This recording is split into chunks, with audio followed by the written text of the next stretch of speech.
Alright, YouTube, so I figured I'd do a video on this 18 Colorado rear brake job. The right rear caliper was metal to metal. The last person who worked on the brakes pad slapped the rear on bad rotors, of course, and they installed the brake pads wrong. So let me show you. You see right here, these tits are cutting in to the piston on the caliper.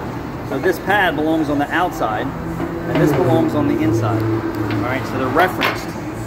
They don't say inside and outside. That's for you, the installer, to pay attention to the job you're doing. And you can see right there how it destroyed the caliper piston, and these are phenolic.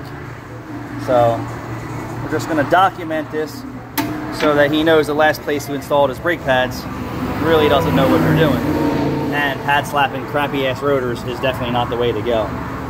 So let me show you the tools that you're going to need if it's still the original caliper. So you're going to need a 12 millimeter, all right, and that's for the slider bolts. And you're going to need a 18 millimeter for the caliper bracket or bridge bolt.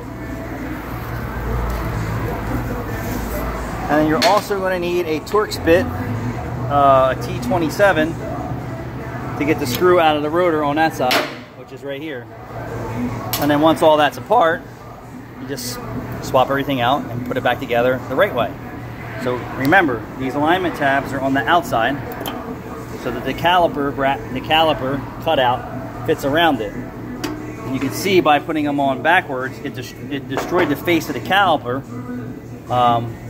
That's not my fault. That is the last installer's fault.